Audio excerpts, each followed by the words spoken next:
Assalamualaikum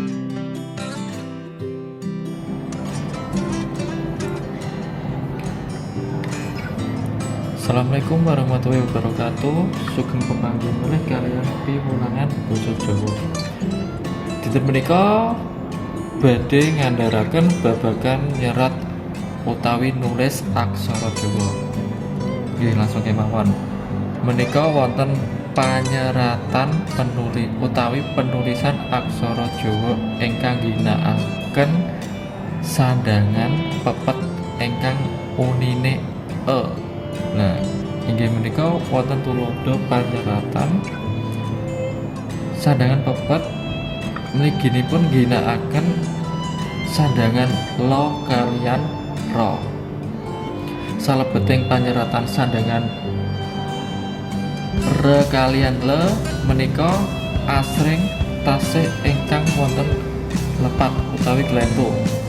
Tuladhanipun inggih menika ingkang sepisan menawi nyerat re get. Menika panyeratanipun ingkang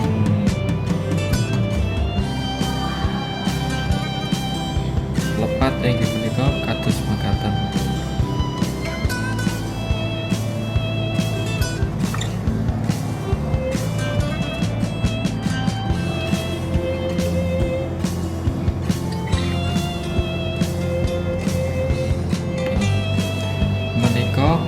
Ro dipun pepet lajeng go pepet lajeng to menika diparingi pangkon. Dados menika maosipun reget. Menawi ro dipepet menika leres re, go dipepet menika ge, lajeng to dipangku menika mateni to utawi mateni t. Dados maosipun reget. Nah, ananging panyeratan re menika lepat utawi glentu. Menawi nyerat re menika ingkang leres inggih po cerek. Nah, menika panyeratan ingkang leres menawi nyerat re lajeng ge lajeng menika tuladha panyeratan re ingkang leres inggih menika ngagem pocerek. Lan menika tuladha ingkang lepat menika ingkang leres panyeratan re utawi ro diparingi sandhangan pepet. Salajengipun inggih menika panyeratan lo diparingi sandhangan pepet. Tuladhanipun le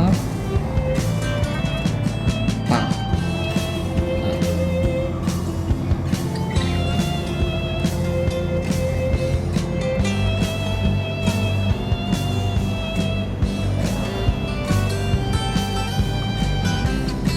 Menika wonten tuladha panyeratan lo diparingi sandhangan pepet.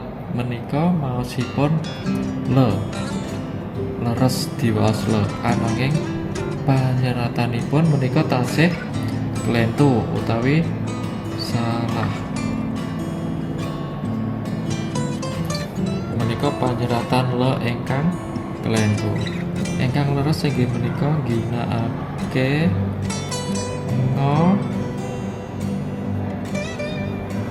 ngolelet.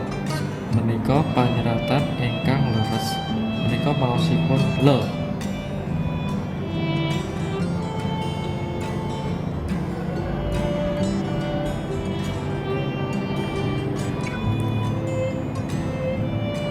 Nah, menika panyeratan le ingkang leres.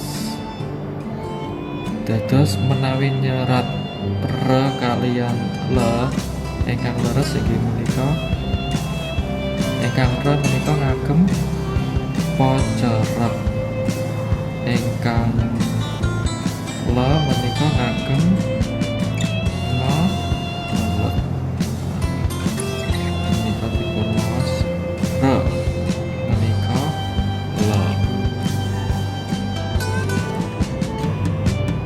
Menika nyinau babagan panyeratan penulisan aksara Jawa re kaliyan le. Matur nuwun. Cekap semanten piwulangan menika.